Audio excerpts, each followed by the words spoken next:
Okay, what we're going to do now for the next 3 sections is go over very specific rate laws. What it turns out to be is that most natural reactions that happen are either 0 order, 1st order, or 2nd order. In fact, 1st order is the most popular that you're going to see most often. But we're going to go over all 3. So I'm going to do a very specific calculation for the 0, the 1st, and 2nd. And this one's going to be the 0th order. What 0 order means? The sum of your exponents will equal 0.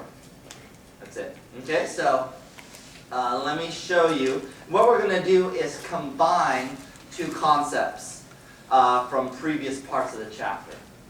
So basically, 0 order means the sum of your exponents, however many there are, is equal to 0. And let's just take A goes to products. So reactant A goes to products P. And if I write the rate law, rate equals K times A to the m, say.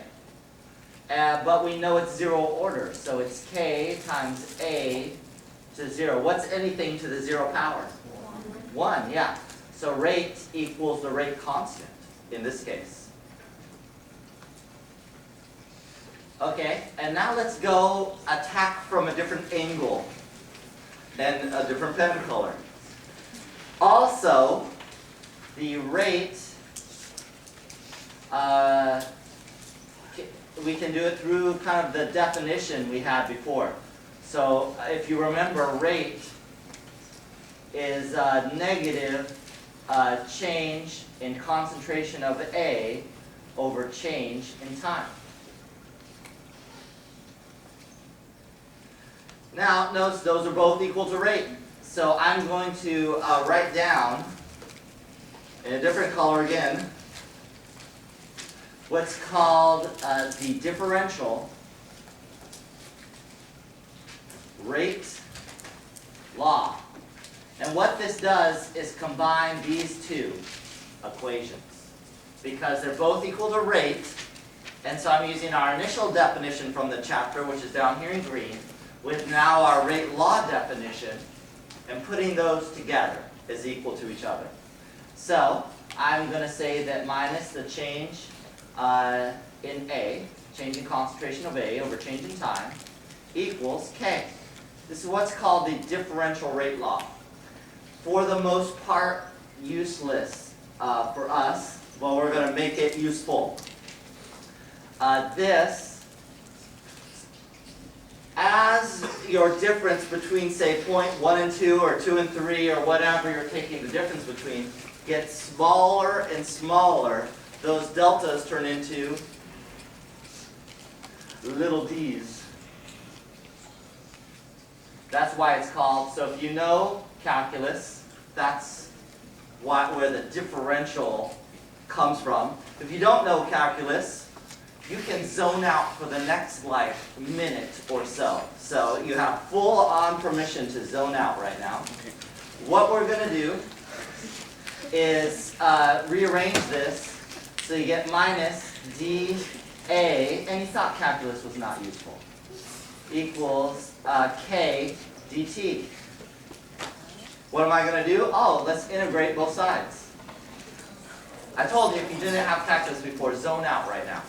Okay, this is going to go from time 0 to time t, and time initial concentration of A to the final concentration of A. Well, I'll integrate that, and that'll just be negative A minus A naught kt.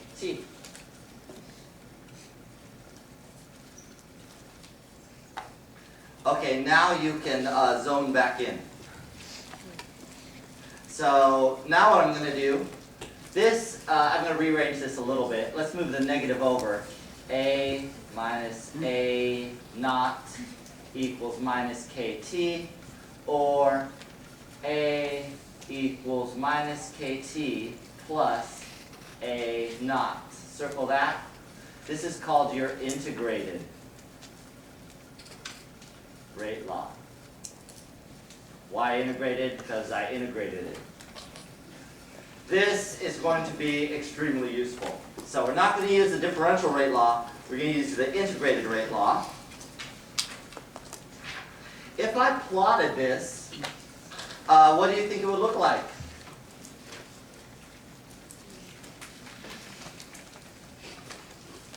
This is going to be a line. It'll start at A naught, which is a constant. That's the initial concentration of A, is A naught. And it'll have a slope that goes downwards, or a negative slope. What will this slope equal?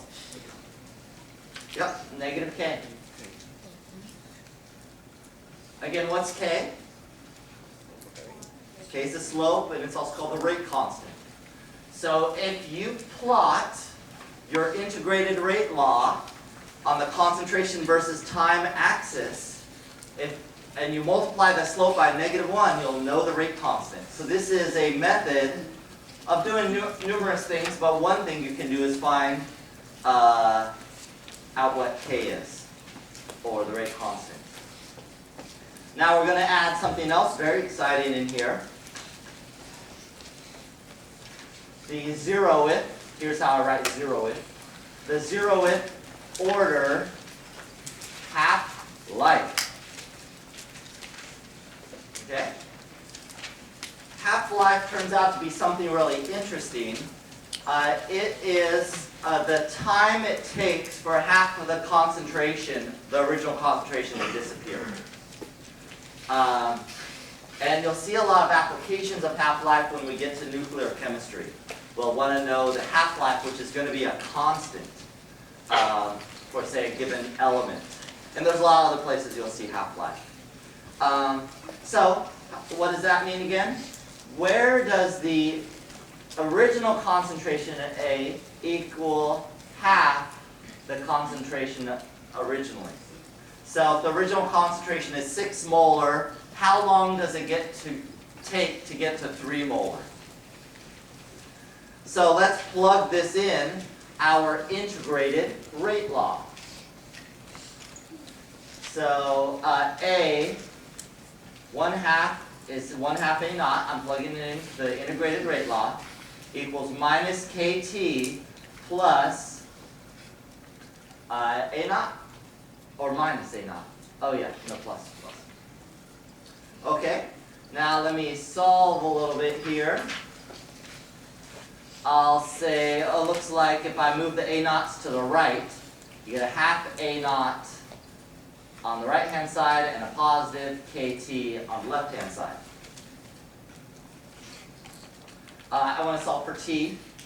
T equals, and I'll write like this, A naught on the top over 2 times K. And this, again, is the half-life, and the symbol for half-life is T to the 1/2.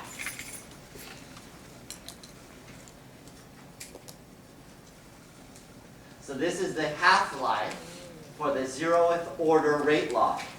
Why is that interesting?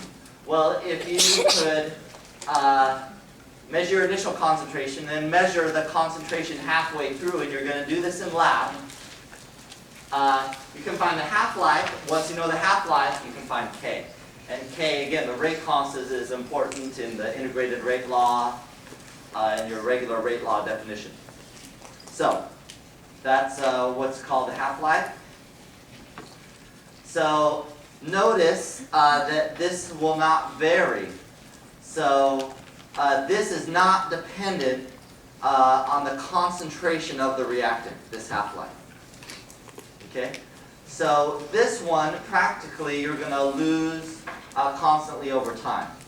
And I'll give you an example.